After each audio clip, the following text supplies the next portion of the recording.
అట్లనే కార్మికులకి భవిష్యత్తు ఉండాలి. సింగరేణికి భవిష్యత్తు ఉండాలంటే ఏం కావాలి? మనకి కొత్త బావులు రావాలి, ఇంకా ఎక్కువ కాలం ఈ సింగరేణి నడవాలి. ఇది కదా సింగరేణి భవిష్యత్తు అంటే. కార్మికులకు భవిష్యత్తు అంటే మనకి కొత్త హక్కులు రావాలి, మన జీతాలు లేకపోతే మన బోనస్లు లేకపోతే మనకి ఇంకేదన్నా సౌకర్యాలు పెరగాలి. ఇది మరి కొత్త మైన్స్ రావాలి అన్నప్పుడు మరి ఏమైంది? మీరు చూడండి, గత 10 సంవత్సరాలు 12 సంవత్సరాలు సింగరేణిలో చూస్తే ఒక్కడంటే ఒక్కడు కూడా కొత్త మైన్ రాలేదు. సరే, పాత వాయిల బొగ్గు అయిపోతే బంద్ అవుతుంది. ఇప్పుడు MK4, RK4, RK3, RK1, 1A ఈ బాయిలన్నీ ఉన్నాయి. 6-7 బాయిలు ఉన్నాయి రామకృష్ణాపురంలో. ఇప్పుడు ఒక్క బాయి లేదు, బొగ్గు అయిపోయింది, బంద్ అయిపోయింది. ఇప్పుడు శ్రీరామపురం వచ్చినాం, ఇటు చేసుకుంటున్నాం. అవి బంద్ అయితే అందరికి వచ్చారు. మరి ఇంకో 5-6 సంవత్సరాలలో ఇవి కూడా బంద్ అవుతాయి. మరి ఎటు పోవాలి? ఇప్పుడు ఒక 15-20 సంవత్సరాల క్రితం కొత్త బాయిలు వచ్చినాయి కాబట్టి మన తండ్రులు దిగిపోతే మనం వచ్చినాం. మరి ఇంతటితో క్లోజ్ అయిపోవాలా? రేపు మళ్ళీ మన పిల్లలకు కూడా సింగరేణిలో ఉద్యోగం రావాలంటే దీనికి భవిష్యత్తు ఉండాలి, ఇంకా కొత్త మైన్స్ రావాలి. దాని కొరకే మనం ఆనాడు కూడా చెప్పినాం. చెప్తే ఇప్పుడు 2 కారణాల వల్ల రావట్లేదు. ఒకప్పుడు సింగరేణిలో వచ్చాయి, ఇవాళ ఎందుకు రావట్లేదంటే ఒక కారణమేమో కేంద్ర ప్రభుత్వం. ఈ మోడీ గవర్నమెంట్ వచ్చిన తర్వాత ఆయన ఏం చేసిందంటే ఎక్కడ బొగ్గు వచ్చినా, ఒకప్పుడు మోడీ రాకముందు బొగ్గు ఎక్కడ వచ్చినా తెలంగాణలో సింగరేణికే ఇచ్చేటోడు. అటు ఆ 7-8 రాష్ట్రాల్లో బొగ్గు ఎక్కడ వచ్చినా కోల్ ఇండియాకే ఇచ్చేటోడు. ఈయన వచ్చినది ఏం చట్టం చేసిండు? మేము అట్లా ఇయ్యము, సింగరేణికి ఇయ్యము, కోల్ ఇండియాకి ఇయ్యము, మేము టెండర్లు పెడతాం, ఎవడు ఎక్కువ వాడుకుంటే వాడికి ఇస్తామని పెట్టాడు. యాలంపాడ పెట్టాడు. బొగ్గు యాలంపాడ పెడితే ఆనాడు 4 బాయిలకి సింగరేణికి సంబంధించిన వాటిని పిలిచారు. సరే, కోల్ ఇండియా అంటే కొన్ని 100 బాయిలు పిలిచారు. ఇక్కడ 4 బాయిలు వస్తే 4 బాయిలకి పిలిచారు. 4 బాయిలు పిలిస్తే అప్పుడున్న గవర్నమెంట్ కేసీఆర్ గారు ఏమన్నాడు? మనం టెండర్ వేయొద్దు, మనదే తెలంగాణ, మనకు వచ్చే బాయిలన్నీ మనకే రావాలి, మనం పోయి టెండర్ వేసేదేందా, మనకి ఇవ్వాల్సిందే, మనం వేయొద్దు అని అన్నాడు. వేయొద్దని సింగరేణికి ఆయన గవర్నమెంట్, ఆయన ముఖ్యమంత్రి కాబట్టి సింగరేణి మేనేజ్మెంట్కి చెప్పాడు మీరు వేయొద్దని. సింగరేణి మేనేజ్మెంట్ పారాలు కొనుక్కొచ్చి కూడా వేయకుండా ఆగిపోయాడు. ఆగిపోతే ఏమైంది? 2 బాయిలు ప్రైవేట్ ఒడికి పోయింది. 2 బాయిలు ఇప్పటికి కూడా ఎవరు వేయలేదు, అక్కడ ఆగిపోయింది. ఆ 2 బాయిలు వేయని KK6, KK5 పక్కనే ఇంకో KK6 అనే బాయి, ఇంకోటి శ్రావణపల్లి అనే బాయి, ఏది మన్నమారి దగ్గరే ఉంటుంది శ్రావణపల్లి. ఈ రెండింటికి ఎవడు వేయాల? ఎందుకు వేయలేదంటే అవి బొగ్గు తీయాలి అని అంటే ఇప్పుడు KK6 బాయిలో బొగ్గు తీస్తే టన్నుకి 12,000 13,000 పడుతుంది. మన మీద 4,000 రూపాయలు, 12,000 13,000 పెట్టి తీసి 4,000కి అమ్ముకుంటే ఏముండదు, లాసే అవుతుంది. కాబట్టి దాన్ని ఎవడేయట్లేదు, అది ఆగిపోయింది. శ్రావణపల్లి ఓపెన్ కాస్ట్ ఉన్నది. శ్రావణపల్లి ఓపెన్ కాస్ట్ కూడా ఆ చుట్టూ మామిడి తోటలు ఊళ్ళు ఉన్నాయి. ఆ ఊళ్ళు లేపాలి, ఆ మామిడి తోటలు కొనాలి, ఒక చెట్టు కింద పెట్టి కొనాలి. అంత చేస్తే మనకి ఎంత రేటు పడుతుంది అంటే ఈ అండర్ గ్రౌండ్ బాయిల్ ఎంత పడుతుందో అది కూడా అంత పడుతుంది. దానివల్ల అది లాభం రాదని అది కూడా ఎవడేలా. ఇక 2 బాయిలు లాభం వచ్చేవి ఉన్నాయి. ఎల్లదిలో కోయగూడెం OC3, సత్తుపల్లిలో OC3. ఈ 2 బాయిలు లాభాలు వస్తాయి కాబట్టి ఆ రెండింటికి టెండర్లు వేశారు. ఎవరు వేశారు? ఈ ఎల్లది దానికేమో అరవిందో కంపెనీ వేసిండు, సత్తుపల్లి దానికో అవంతిక కంపెనీ వేసిండు. 2 వాళ్ళకి పోయినాయి. ఇక మరి కేసీఆర్ గారు ఏమన్నాడు? అరే మనకి టెండర్లు రాలేదు కాబట్టి ఆ బాయిలు వాడిపోయింది. అసలు విషయం ఎందుకు వద్దనడానికి చూస్తే ఆ ప్రైవేట్ వాళ్ళకి ఇప్పించడానికే టెండర్ వద్దన్నప్పుడు మనం వేసుంటే మనకే వచ్చేది. 4.5%కే పోయింది అది. వాళ్ళు ఎంత కేసారంటే 4.5%కి వేసారు. 4.5 కాదు, మనం తక్కువ వేసినా మనకు వచ్చేది, ఎందుకంటే మనకి ఎక్కువ ఎక్స్పీరియన్స్ ఉంది కాబట్టి. వానికి పోయింది. ఎందుకు మీకు తెలుసు? ఈ అరవిందో కంపెనీ ఎవరిది? ప్రసాద్ రెడ్డి అని ఉంటాడు ఆయన ఎవరు? ప్రసాద్ రెడ్డి అరవిందో కంపెనీ ఆయన. మీకు తెలుసు ఢిల్లీలో లిక్కర్ బిజినెస్ జరిగి పెద్ద కుంభకోణం జరిగి జైళ్ళకు పోయారు కదా. ఆ జైళ్ళకు పోయిన దాంట్లో ఆయన కూడా ఉన్నాడు, ప్రసాద్ రెడ్డి, ఆయనది కంపెనీ. ఆ ప్రసాద్ రెడ్డికి ఇప్పియాలి, అరవిందో కంపెనీకి ఇప్పియాలని అక్కడే టెండర్ వేయకుండా చేసారు మనం. అది వానికి పోయింది. సత్తుపల్లి ఎవరికి పోయింది? సత్తుపల్లి అవంతిక కంపెనీ. అవంతిక కంపెనీ ఎవరిది?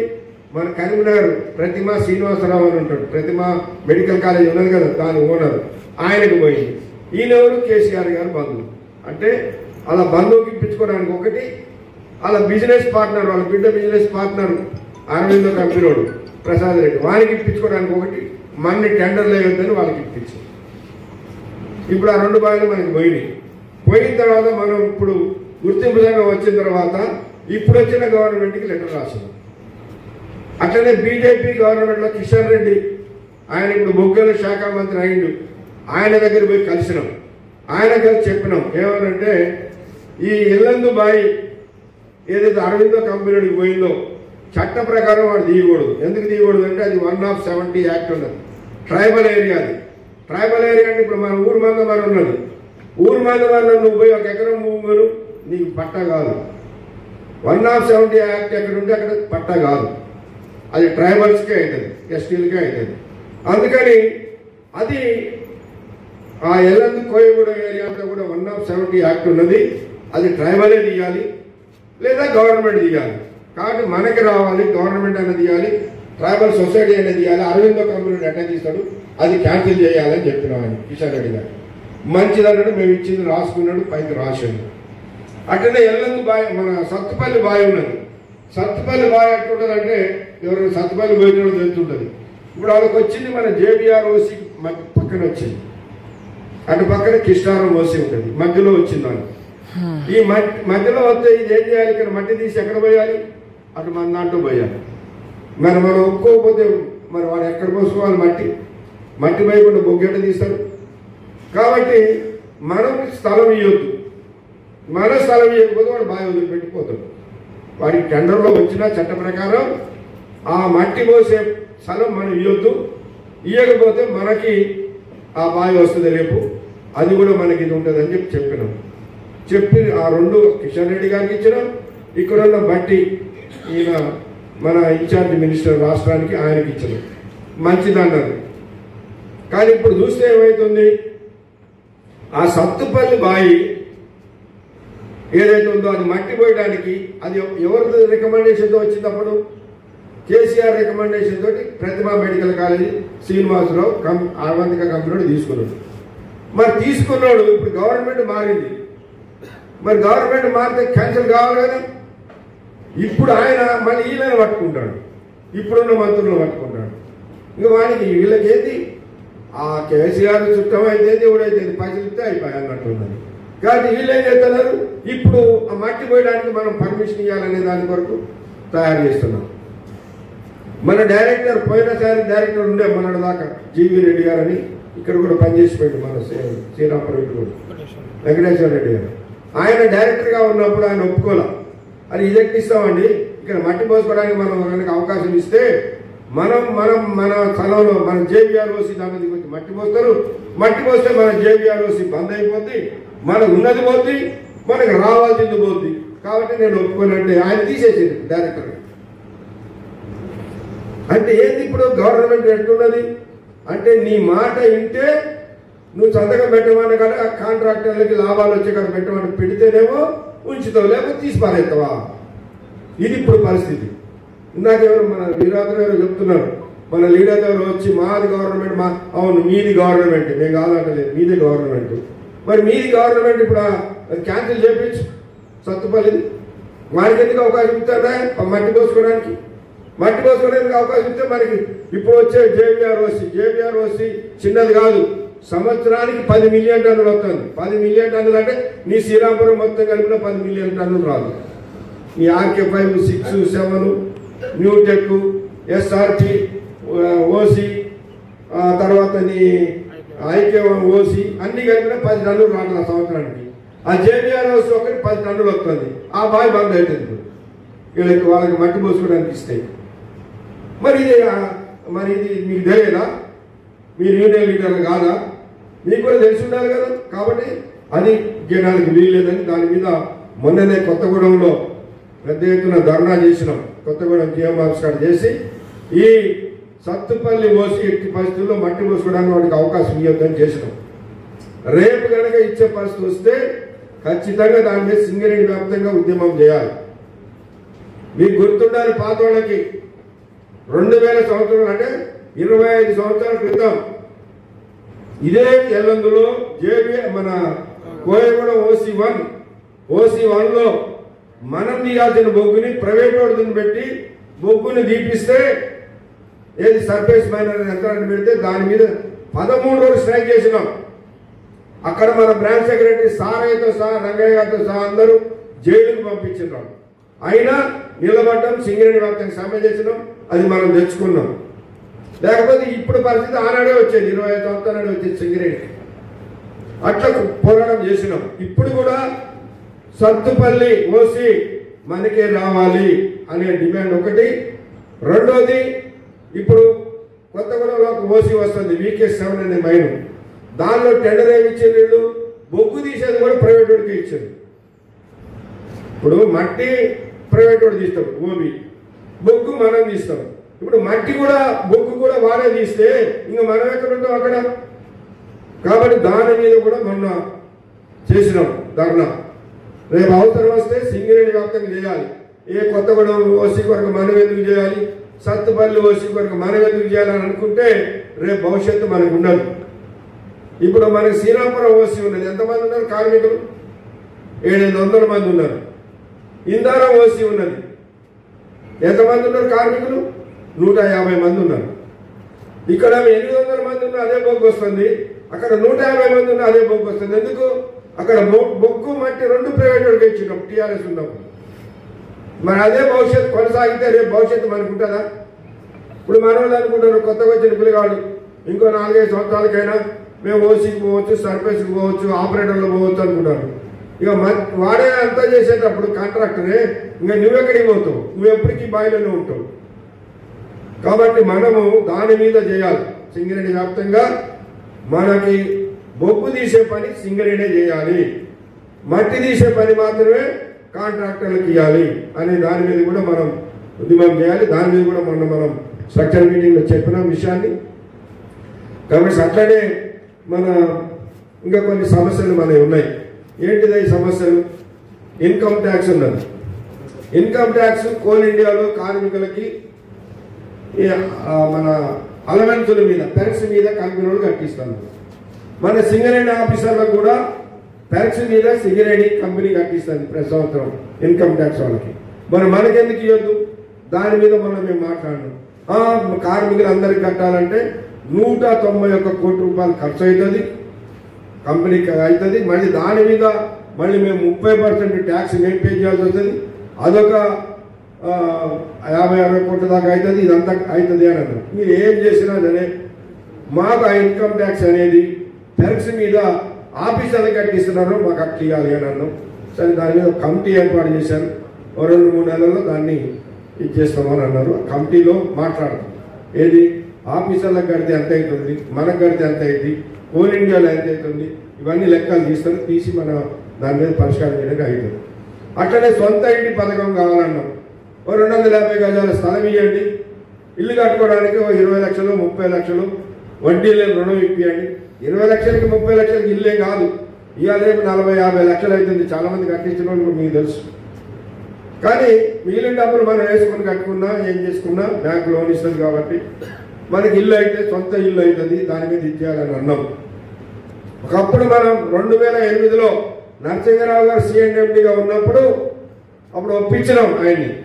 ఒప్పిస్తే ఆయన మొదట నేను సింగరేణి అంతా ఒకసారి చేయలేను, ముందు భూపాలపల్లిలో చేస్తా, క్వార్టర్లు తక్కువ ఉన్నాయి, తర్వాత మీ శ్రీరాంపురంలో చేస్తా అన్నారు. మంచిది అన్నారు. భూపాలపల్లిలో 1400 ప్లాట్లు చేసి మీరు దరఖాస్తులు పెట్టుకోండి, మేము రోడ్లు వేపిస్తాం, కరెంటు నీళ్లు ఇప్పిస్తాం అని అంటే మనోళ్ళు అన్నారు, అది దూరం ఉన్నది, జంగల్లో ఉన్నది, ఆ స్థలం ఎక్కడో ఆడిపోయి ఇల్లు ఎవడు కడతారా అని ఎవరు దరఖాస్తులు పెట్టలా, క్యాన్సిల్ అయిపోయింది. మన శ్రీరాంపురంలోనేమో ఈ ఫ్లడ్ కాలనీ అని ఉంది. ఆ ఫ్లడ్ కాలనీ వెనక వరి ఉంటుంది, ఆ వరి దగ్గర చేసిండు, అన్ని డోజర్స్ పెట్టి చేయించింది. R&R కాలనీ పక్కన చేపిస్తే మన శ్రీరాంపురం వాళ్ళందరూ ఇల్లు భలే పని చేసిన, ఆ కొట్టకపోయే వాగులో స్థలం ఇప్పిస్తారట ఇల్లు, ఇక ఇల్లు కడితే ఉంటాయా అక్కడ అని అన్నారు. మనం తీసుకోకపోతే ఎవరికి ఇచ్చింది కంపినప్పుడు? శ్రీరాంపురం OC పోయింది కదా, ఆ OC పోయిన వాళ్ళకి, ఆ తాళపల్లి వాళ్ళకి ఇచ్చింది. ఇప్పుడు ఆ ప్లాట్ ఎంత ఉన్నది? 10 లక్షలు ఉన్నది. 10 లక్షలు లేని ఫ్లాటే రాదు. 20 ఇంచులు 30 ఉన్నది. 20 లక్షల దాకా ఉన్నాడు. మరి అదే ఆనాడు మనం స్థలం తీసుకుంటే ఒక 1000-2000 ఫ్లాట్ తీసుకుంటే 2000 మందికి సొంత ఇళ్ళు అయ్యేవి.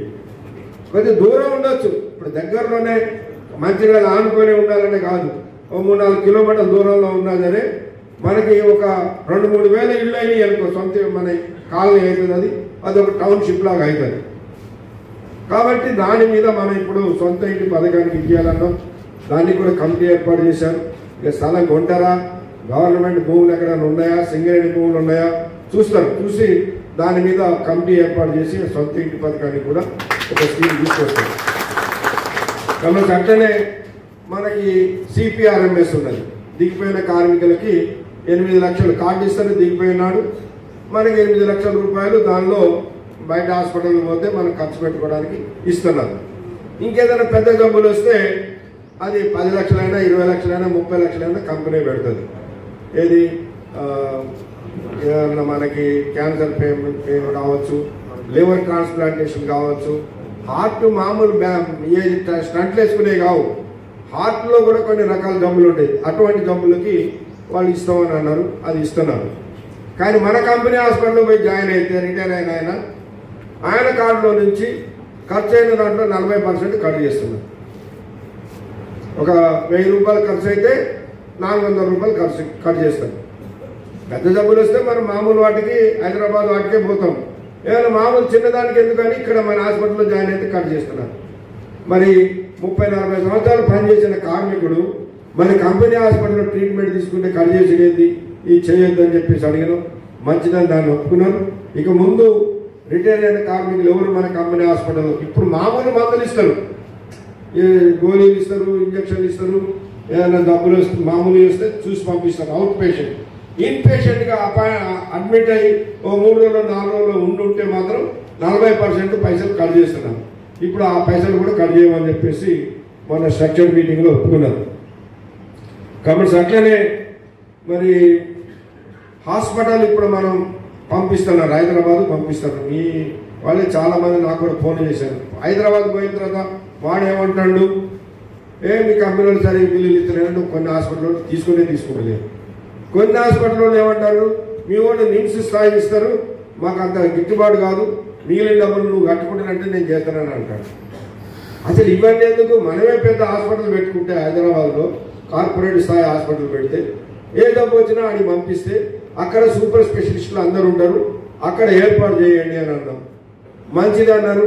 అప్పుడు హాస్పిటల్లో డాక్టర్స్ వాళ్ళని పిలిచి ఒక కమిటీ చేసి మీరు తొందరలో ఒక 4 రోజుల లోపల హైదరాబాద్లో ఒక హాస్పిటల్ ఏదన్నా ఖాళీ బిల్డింగ్గా అద్దెకి తీసుకుందాం, లేదా అంటే ఇక్కడ స్థలం చూసి కట్టించేదా మన హాస్పిటల్ పెడదాం, సూపర్ స్పెషాలిటీ హాస్పిటల్ హైదరాబాద్లో పెడదాం అన్నారు. ఈ లోపల మన లేదా సిఎంపిఎఫ్ ఆఫీస్ పాతది ఉన్నది ఇక్కడ మలకపేట ఏరియాలో, ఆ సిఎంపిఎఫ్ ఆఫీస్ ఇప్పుడు ఖాళీ ఉన్నది, దానిలోనన్నా ఏర్పాటు చేస్తామని మొత్తం మీద అయితే దానికి సన్నాహాలు జరుగుతున్నాయి. అదేవిధంగా మనకి స్కూల్స్, ఇప్పుడు మన స్కూళ్ళల్లో ఎవరు చదువుతున్నారు? సింగరేణి కార్మికుల పిల్లలు చదువుతున్నారు. సింగరేణి స్కూల్ ఉన్న కాడ ఇప్పుడు శ్రీరామపురం ఉన్నది, ఎంతమంది మన కార్మికుల పిల్లలు ఉన్నారు? అందులో చదివే చదువుకి రేపు మళ్ళీ మన ఉద్యోగాలు సరిగ్గా రావాలి, మన వాళ్ళు ఏం చేస్తున్నారు, తీసుకుపోయి హైదరాబాద్లోనో, వరంగల్లోనో, కరీంనగర్లోనో సిబిఎస్ సిలబస్ ఉన్న కాడ చేర్పిస్తున్నారు. ఆ సిబిఎస్ సిలబస్ మనమే పెట్టి స్కూల్స్ మంచిగా చేస్తే మన పిల్లలందరూ ఇక్కడే చదువుకుంటున్నారంటే, ఒకప్పుడు ఉండే 30-40 సంవత్సరాల క్రితం సింగరేణి స్కూల్లో సీట్ రావాలంటే చాలా కష్టం ఉండేది. అక్కడ చదివి మన సింగరేణి స్కూల్లో చదివిన పిల్లలు చాలా మంది ఇప్పుడు ఫారిన్ కంట్రీస్లో ఉన్నారు. మంచి స్కూల్స్ ఉండే. ఈ మధ్యకాలంలో మన కార్మికుల పిల్లలు తగ్గిపోయారు. ఎందుకంటే కార్మికుల పిల్లలు డిగ్రీకి ఇంజనీరింగ్కి వచ్చిన బయటికి పోయారు. ఈ 5వ తరగతి 6వ తరగతి చదువుకునే లేరు. కాబట్టి ఇప్పుడు కొత్త కార్మికులు వచ్చారు, రిక్రూట్మెంట్ జరిగినాయి. మీకు తెలుసు, ట్రేడ్స్మెన్లు వచ్చారు, మైనింగ్ స్టాఫ్ వచ్చారు, బదిలీ వర్కర్లు వస్తున్నారు. దాదాపు 10-15 వేల మంది కొత్త వాళ్ళు వచ్చారు. ఈ 10-15 వేల మంది పిల్లలైతే ఇప్పుడు చిన్నోళ్ళే ఉంటారు కదా, మరి వీళ్ళకి చదువు మరి చేయాలంటే ఈ స్కూల్స్ కరెక్ట్గా సిబిఎస్ సిలబస్తో నడిపించాలని పెట్టాం. దాని మీద చేశారు. ఇప్పుడు మొదట ఒకటి ట్రయల్ బేసిస్లో రామగుండం సెక్టర్ 2లో పెడుతున్నాం. పెట్టిన తర్వాత నెక్స్ట్ ఇయర్ మన శ్రీరాంపురంలో పెడతాం. మొత్తం ఈ రీజన్కి ఒకటి, ఆ రీజన్కి ఒకటి అని చెప్పేసి ఇచ్చేశారు. ఒకవేళ మనకి ఈ సంవత్సర కాలం మరి చేసుకోవాలంటే మన స్కూల్ బస్సు కూడా పెడతారు, రామగుండానికి పంపించచ్చు పిల్లలు.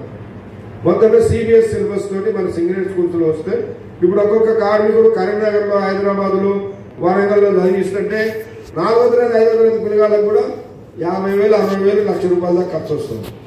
కాబట్టి ఆ సిబిఎస్ సిలబస్ తోటి మన దగ్గర స్కూల్స్ వచ్చేటట్టుగా ఒప్పుకున్నవి చేస్తున్నారు గవర్నమెంట్స్ అన్ని. తర్వాత ఏంటంటే మనకి అన్ని మైన్స్లో ఈ షెడ్లు సరిగా లేవు. షెడ్లు ఉన్న కాడ ఆ పెట్టెలు ఏదో చెక్క పెట్టెలు ఉంటాయి. ఆ చెక్క పెట్టెల్లో పెట్టి నువ్వు తాళం వేసుకొని పోయినా నీ సెల్ ఫోన్ పోతుంది. మీ బాయిలోనే గొడవలు అయింది తెలుసు కదా, పోలీస్ కేసులు కూడా అయినాయి కదా. మరి అన్ని బాయిల్లో కబ్బోర్డ్స్ పెట్టాలి. కబ్బోర్డ్స్ పెట్టి లాకర్స్ ఉంటే ఎవరి వాళ్ళు ఎవరి లాకర్లో వాళ్ళు పెట్టుకుంటారు. ఇప్పుడు మనం చూస్తాం తిరుపతి అటు ఇటు పోయిన కాడ లాకర్స్ ఉంటాయి, స్టేషన్స్లో అక్కడ ఉంటాయి. ఆ లాకర్స్లో ఏంటిది మనం ఏం తీసుకుపోయినా అది అందులో పెట్టి తాళం వేసుకొని మనం తాళం చేసి దగ్గర పెట్టుకొని పోతే మండి వచ్చినది మనం తీసి చూసి మనకే ఉంటుంది. అట్లాంటివి పెట్టాలన్నాం. దాని మీద కూడా ఒప్పుకున్నారు. అన్ని మైన్స్లో తిరిగి వాళ్ళు ఏ మైన్స్లో కబ్బోర్డ్స్ లేవు, లాకర్స్ లేవు, షెడ్లు లేవు, అవన్నీ చేస్తాం అని అన్నారు. ఏప్రిల్ నుంచి ఆ పని స్టార్ట్ అవుతుంది, అవి కూడా అవుతాయి.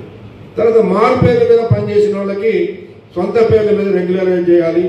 అప్పుడు అది కూడా కేసీఆర్ గారు ఒప్పుకున్నదే. 7-8 సంవత్సరాల క్రితం ఆయన చెప్పిండు సింగరేణిలో మారు పేర్ల మీద పనిచేస్తున్నారు వాళ్ళకి. మన శ్రీరాంపురం ఇక్కడికి వచ్చింది కదా, అప్పుడు ఆయన గెలిచినప్పుడు గ్రౌండ్ లో వచ్చింది, ప్రగతి స్టేడియం గ్రౌండ్ కి వచ్చింది. ఆ గ్రౌండ్ లోనే ప్రకటించండి ఈ మారు పేర్ల మీద పనిచేసే వాళ్ళందరినీ సొంత పేర్ల మీద రెగ్యులరైజ్ చేస్తా అన్నాడు. ఇక ఆయన పీరియడ్ అయిపోయింది, ఆయన పోయిండు. మళ్ళీ ఇప్పుడు సంవత్సరం అయిపోయింది, ఇప్పుడు కూడా ఏం చేస్తలేదు. కానీ దాని మీద కూడా మొన్న మనం మాట్లాడినాం. మాట్లాడితే సరే సొంత పేర్లు అంటే మరి వేరే పేర్ల మీద పనిచేసిన వాళ్ళు ఎక్కడెక్కడ ఉన్నారు, ఎంతమంది ఉన్నారు, వాళ్ళ పిల్లలకు ఉద్యోగాలు ఆగిపోయినాయి. తండ్రి వేరే పేరు మీద చేసింది, ఈయన వేరే పేరు, కొడుకు వేరే పేరు మీద చదువుకున్నారు. అవన్నీ అట్లా ఆగిపోయిన వాళ్ళు ఉన్నారు. అట్లన్నిటి కూడా కమిటీ చేశారు. మరి కులం కూడా మారిన వాళ్ళు ఉన్నారు. ఇప్పుడు ఆయనేమో బీసీ, ఎస్సీ పేరు మీద పనిచేసాడు. మరి రేపు ఎస్సీ మీద ఎట్లా కంటిన్యూ చేస్తారు దాన్ని? కాబట్టి ఆయనకి రేపు ప్రమోషన్లు కానీ ఇది కానీ చేసేది ఉంటుంది. కాబట్టి అట్లా కులాలు మారతాల్సినవి వచ్చినాయి, ఇంటి పేర్లు మారినవి ఉన్నాయి, సొంత పేర్లు మారినవి ఉన్నాయి. వీటన్నిటి మీద కమిటీ చేశారు. ఒక 2-3 నెలల్లో ఒకటి చేపిస్తారు. మన వాళ్ళు ఎంతమంది అయితే మీతో పాటు పనిచేసి రిటైర్ అయిన వాళ్ళు మారు పేర్ల మీద పనిచేసిందని ఉద్యోగాలు ఆపేసిండ్రు వాళ్ళందరికీ చెప్పండి. వాళ్ళకి 2-3 నెలల్లో ఈ కమిటీలో పరిష్కారం అయితే దానిలో కమిటీలో మన యూనియన్ మెంబర్స్ని కూడా పెట్టారు. మీరు మన వాళ్ళ దృష్టికి కూడా తీసుకొస్తే అవి పేర్లు తీసుకొని అక్కడ ఇచ్చి దాని మీద తొందరగా పరిష్కారం చేయించుకున్నాం. కాబట్టి అట్లనే డిజిగ్నేషన్లో మార్పు. ఇప్పుడు చాలా డిజిగ్నేషన్స్ ఏమున్నాయంటే మజ్దూర్లను ఉన్నాయి. ఇప్పుడు జనరల్ మజ్దూర్ ఉన్నాడు, జనరల్ మజ్దూర్, శాంప్లింగ్ మజ్దూర్, ఇట్లా మజ్దూర్లు ఉన్నాయి పేర్లు. ఒకప్పుడు ఆలర్ డ్రైవర్ అని ఉండేది, దాన్ని మార్చుకొని ఆలర్ ఆపరేటర్ చేసుకున్నాం. అట్లా చాలా వాటికి పంప్ డ్రైవర్ అని ఉండేది, పంప్ ఆపరేటర్ అయ్యింది. ఇప్పుడు పంప్ ఆపరేటర్ అంటారు. ఎందుకంటే కొద్దిగా బయట చెప్పుకోవడానికి మనకేం జీతం లేదు కదా, ఇంకోటి రాదు. జనరల్ మజ్దూర్ అంటే నువ్వేం చేస్తున్నావు అంటే సింగరేణిలో నేను జనరల్ మజ్దూర్ అన్నాం అనుకో, ఓ మజ్దూర్ అయినా అనుకుంటా. అందుకని జనరల్ అసిస్టెంట్ అని పెట్టండి అని వేజ్ బోర్డులో పెట్టినాం. 4 యూనియన్లు ఉన్నాయి వేజ్ బోర్డులో. ఇదివరకు 5 ఉన్నాయి, కానీ ఇప్పుడు 5వది లేదు, 4 ఉంటున్నాయి. ఎందుకంటే 5వ యూనియన్ వాళ్ళు కొట్లాడుకొని కోర్టుకు పోయారు. ఐఎన్టీసీ యూనియన్ 2 గ్రూపులు అయినాయి దేశంలో. ఆ 2 గ్రూపుల వాళ్ళు నాదే ఐఎన్టీసీ అంటే నాదే ఐఎన్టీసీ ఉండాలని పెట్టారు. ఆ వేజ్ బోర్డు ఏం చేసిందంటే మీ ఇద్దరు ఎవరిలో తేల్చుకొని వచ్చిన తర్వాత మిమ్మల్ని పెడతామా, మీరు తేల్చుకొని రాండి అన్నారు. ఇప్పుడు వాళ్ళ కోర్టులో కేసు నడుస్తుంది. అందుకని 10వ వేజ్ బోర్డు నుంచి వాళ్ళని వేజ్ బోర్డు మెంబర్గా పెడతలేరు. INTC, AITC, CITU, HMS, BMS ఈ 4 ఉంటున్నాయి వేజ్ బోర్డులో. 10వ వేజ్ బోర్డులో అంతే ఉన్నది. 11వ వేజ్ బోర్డులో ఒక్క నెల రోజుల్లో అంటే చివరి దానిలో వాళ్ళు కోర్టు నుంచి ఆర్డర్ తెచ్చుకున్నారు, వీళ్ళని కూడా ఎలో చేయాలి. ఎలో చేశారు ఒక వర్గాన్ని. వెంటనే 2వ వర్గం వాడు పోయి వాంటెడ్ ఎలో చేస్తావు అని మళ్ళీ కోర్టులో మళ్ళీ వేసిండు. అది మళ్ళీ ఆగిపోయింది. ఇక అప్పటి నుంచి 4 యూనియన్లే పిలుస్తున్నారు. ఇప్పుడు స్టాండర్డైజేషన్ కమిటీ మీటింగ్లు జరుగుతాయి. ప్రమోషన్లు ఎట్లా ఉండాలి, ఎవరెవరికి ఏం కేటగిరీ ఉండాలి, ఎట్లా ఉండాలనే దాని మీద మీటింగ్లు జరుగుతాయి. ఆ మీటింగ్లు ఇప్పుడు 4 చూస్తున్నారు. ఈ 4 యూనియన్లతో మొన్న అయినది ఏంటంటే జనరల్ మజదూర్ డిజిగ్నేషన్ జనరల్ అసిస్టెంట్గా పెడతామని అన్నారు. అసిస్టెంట్ అనేది జనరల్ అసిస్టెంట్ అంటే మన గవర్నమెంట్లో కూడా జూనియర్ అసిస్టెంట్, సీనియర్ అసిస్టెంట్ ఇట్లా ఉంటాయి కదా, అట్లనే మనకు కూడా జనరల్ అసిస్టెంట్ అని ఉంటుంది. అట్లే శాంప్లింగ్ మజదూరులో కూడా మొన్న మాట్లాడినాం, వాళ్ళు కూడా శాంప్లింగ్ అసిస్టెంట్ అని పెట్టండి అని అన్నాం. అట్లా ఇంకా కొన్ని డిజిగ్నేషన్స్ ఇప్పుడు ఫిట్టర్స్ చూసిన తర్వాత ఫిట్టర్ ఎలక్ట్రీషియన్స్ కూడా మొన్న వచ్చారు. వచ్చి ఏమంటారంటే ఈ ఫిట్టర్ అనేది ఏంది, ఎలక్ట్రీషియన్ అనేది ఏంది, మేము ట్రేడ్స్మెన్స్ కాబట్టి టెక్నీషియన్స్ కాబట్టి జూనియర్ టెక్నీషియన్స్, సీనియర్ టెక్నీషియన్స్ అని పెట్టియండి, సీనియర్లకు ఇది ఉంటుందని అన్నారు. దాని మీద కూడా మార్చాలని అడుగుతున్నాం. మైనింగ్ స్టాఫ్ వాళ్ళు అడుగుతున్నారు, మేము అపాయింట్ అప్పుడు జేఎంఈటీ అని ఉంటుంది, అంటే జూనియర్ మైనింగ్ ఇంజనీర్ ట్రైనింగ్ అని వస్తుంది. అది అయిపోయిన తర్వాత ఏమంటాడు ఓవర్ మ్యాన్ అంటాడు. ఈ ఓవర్ మ్యాన్ అనేది ఏంటి, జూనియర్ మైనింగ్ ఇంజనీర్ అని మాకు డిజిగ్నేషన్ ఉంటే జేఎంఈ అని ఉంటే మాకు బాగుంటుంది కదా అని వాళ్ళు కూడా అడిగారు. అది కూడా పెట్టినాం. ఇప్పుడు ఈ డిజిగ్నేషన్స్ మార్పుకు సంబంధించిన విషయాల మీద కూడా నడుస్తూ ఉంది. కాబట్టి అట్లనే మన సింగరేణిలో డిస్మిస్లు అయ్యారు, నాగాల మీద డిస్మిస్లు అయ్యారు. వీళ్ళని తీసుకోవాలి అన్నాం. వీళ్ళని తీసుకోవాలంటే అంతకుముందు ఒక సిస్టమ్ ఉండే సింగరేణిలో. డిస్మిస్ అయిన సంవత్సరం నుంచి వెనక్కి 3 సంవత్సరాలు 5 సంవత్సరాలు తీసి ఈ 3-5 సంవత్సరాలలో 2 సంవత్సరాలలో 100 మాస్టర్లు ఉండాలి, ఉంటేనే ఉద్యోగం అనేది మళ్ళీ ఇస్తున్నారు. ఇప్పుడు 2 సంవత్సరాలు అంటే ఎవరికి లేవు అసలు. కాబట్టి కనీసం ఒక సంవత్సరం అన్న 100 మాస్టర్లు ఉంటే తీసుకోవాలని ఒప్పుకున్నారు. ఇప్పుడు డిస్మిస్ అయిన వాళ్ళలో ఎవరైనా అపాయింట్ అయినప్పటి నుంచి డిస్మిస్ అయ్యే నాటికి 5 సంవత్సరాల కాలంలో ఏ ఒక్క సంవత్సరంలో 100 మాస్టర్లు చేసి ఉంటే మరి వాళ్ళకి తిరిగి ఉద్యోగం ఇస్తాం. ఇక 100 కూడా చేయలేదంటే మనం ఏం చేయలేము. ఏ ఒక్క సంవత్సరం కూడా చేసి ఉండాలి 100 మాస్టర్లు. కాబట్టి దాని మీద కూడా ఇది చేస్తామని అన్నారు. కాబట్టి అట్లనే మన జేఎంఈటీలు ఉన్నారు, జేఎంఈటీలుగా వచ్చారు. ఈ వచ్చిన వాళ్ళలో 147 మంది వాళ్ళు కూడా కొంతమంది నాగాలు చేసి డ్యూటీలకు రాక, కొంతమంది సర్టిఫికేట్లు రాక డిస్మిస్ అయిపోయారు, తీసేశారు వాళ్ళ ఉద్యోగాలు. వాళ్ళందరికీ కూడా మళ్ళీ అవకాశం ఇస్తామన్నారు. ఆ 147 మంది జేఎంఈటీలని తిరిగి ఉద్యోగంలో తీసుకుంటారు. ఏప్రిల్ నెలలో వాళ్ళకి ఉద్యోగం ఇస్తారు.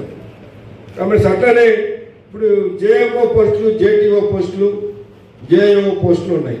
వాటికి ఓవర్మెన్గా A1 గ్రేడ్ వచ్చి 5 సంవత్సరాలు ఉంటే వాళ్ళు పిలుస్తున్నారు. మన సింగరేణిలో 78 పోస్టులు ఉన్నాయి.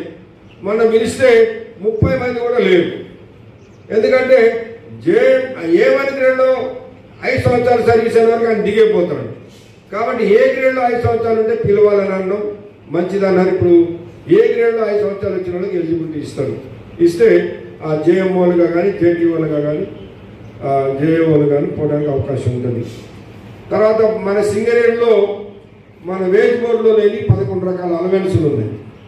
అయ్యేటిది ఇప్పుడు మనకి టిమ్మరింగ్ వాళ్ళు రూప్ బోల్డింగ్ పోతే రూప్ బోల్డింగ్ అలవెన్స్ ఉన్నది.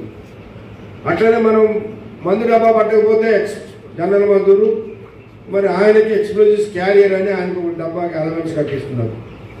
అట్లాంటి 11 రకాల అలవెన్సులు ఉన్నాయి. ఎక్స్ప్లోరేషన్ డిపార్ట్మెంట్ వాళ్ళకి కావచ్చు, మైనింగ్ స్టాఫ్కి ఛార్జ్ అలవెన్స్ కావచ్చు, ట్రేడ్స్మెన్ల ఛార్జ్ అలవెన్స్ కావచ్చు. ఇట్లాంటి 11 రకాల అలవెన్సులు జేబీసీసీలో లేని ఉన్నాయి. అవన్నీ కూడా పెంచాలి. అది 100% పెంచాలనంటే వాళ్ళు 40% కొన్ని, 30% కొన్ని పెంచుతామన్నారు. సరే, దాని మీద మనం ఒప్పుకొని దాన్ని కమిటీ చేశారు. అదొక నెల 2 నెలల్లో మరి అది 50% 60% ఆడికి చేయడానికి చేస్తాం. మొత్తం ఆ అలవెన్సులు కూడా వస్తాయి. కాబట్టి ఇట్లా మనము వేటికో మనకి ఒకటే మీరు గుర్తుపెట్టుకోండి, సింగరేణిలో మీరు 10-20 సంవత్సరాలు సర్వీస్ ఉన్న వాళ్ళు ఉన్నారు కదా, 6 సంవత్సరాలు 7 సంవత్సరాల నుంచి అసలు స్ట్రక్చర్ మీటింగ్ జరిగిందా? ఏదైనా ఒక ఒప్పందం మీద రాసుకున్నారా? అసలు స్ట్రక్చర్ మీటింగ్లే జరగలేదు. అదే మేము ఎలక్షన్లకు చెప్పినాం, స్ట్రక్చర్ మీటింగ్ పెట్టిస్తాం, ఖచ్చితంగా దాని మీద మాట్లాడుతా ఉన్నాం. మన ఎలక్షన్లు అయిన తర్వాత సెప్టెంబర్ దాకా గుర్తింపు పత్రం వేయాల. ఎందుకు ఆగింది? రాజకీయ కారణాలు, రాజకీయ జోక్యం. గవర్నమెంట్ ఏంటిది? మా గవర్నమెంట్ ఉంది కదా, మా వాళ్ళు కూడా కలిపియాలి గుర్తింపులు అని అన్నాడు. అరే, నీ గవర్నమెంట్ ఉంటే సింగరేణి కార్మికులు ఎవరు కొట్టేస్తే వాళ్ళకి ఇస్తారు, కానీ నీ గవర్నమెంట్ ఉంటే చేస్తారు. ఆయన మనం దాన్ని కొట్లాడినాం, ఢిల్లీ దాకా పోయినాం. సరే, వాళ్ళు ఆలస్యం చేసి ఉండొచ్చు సెప్టెంబర్ దాకా, జనవరిలో ఎలక్షన్లు అయితే సెప్టెంబర్ దాకా ఆపింది. సెప్టెంబర్లో ఇచ్చింది పోయిన సంవత్సరం. ఇచ్చిన కాడి నుంచి ఒక మీటింగ్ ఏమో డైరెక్టర్ పాలేవులో జరిగింది, ఇంకోటి నవంబర్లో జరగాలి, ఏది మన చైర్మన్ లెవెల్లో డిసెంబర్ వరకు జరగాలి. ఇక అప్పుడేమో మన చైర్మన్కి ఆర్డర్ రాలేదని ఒక నెల రోజులు ఆపిండు, ఇంకో నెల రోజుల్లో ఎమ్మెల్సీ ఎలక్షన్లను ఆపిండు. మొత్తం మీద మొన్న 7వ తారీఖు నాడు హైదరాబాద్లో పెట్టిండు. దాని మీద ఇవన్నీ మాట్లాడినాం, దీని మీద ఈ కమిటీలు ఇవన్నీ వేశారు. ఏమవుతుంది ఏం జరుగుతుంది అనేది కూడా మళ్ళీ 2-3 నెలల్లోనే మళ్ళీ వివరిస్తాం. ఏదున్నా మన యూనియన్ ఏంటంటే ఒక పద్ధతిగా గవర్నమెంట్ ఏదైనా ఉన్నది, ఆ గవర్నమెంట్ ఉన్నా ఈ గవర్నమెంట్ ఉన్నా రేపు ఇంకో గవర్నమెంట్ వచ్చినా కార్మికురానికి ఉండేవాళ్ళం. మనము గవర్నమెంట్తో సంబంధం లేదు, మనము సమస్యల మీద మనం ఎప్పటికప్పుడు కొట్లాడాలి.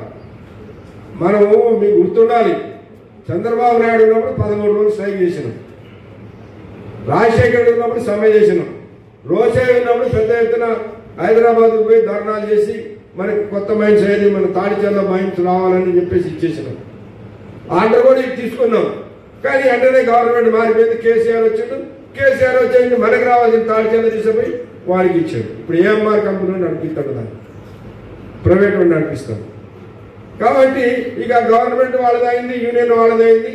10 సంవత్సరాలు వాళ్ళు మాట్లాడలేదు, స్ట్రక్చర్ మీటింగ్ జరగలేదు, ఏం కొత్తది వచ్చింది లేదు, పోయింది లేదు. కాబట్టి మీరు చదువుకున్నటువంటి వాళ్ళు ఉన్నారు, మీరందరూ ఆలోచన చేయండి. ట్రేడ్ యూనియన్ అంటేనే ప్రభుత్వానికి యాజమాన్యానికి వ్యతిరేకంగా కొట్లాడేది. మేనేజ్మెంట్తో కలిసిపోయి ప్రభుత్వంతో ఉండిపోతే మనకి ఏ హక్కులు రావు. మీరు చూశారు కదా, పోయినసారి యూనియన్ అంటే ఏంటిది, మేనేజ్మెంట్తో కలిసి వాళ్ళ కావాల్సింది చేసుకోవడం. ఏంటిది, వాళ్ళోడే మీద ఉండాలి, ఆయనకి వాళ్ళోడే సర్ఫేస్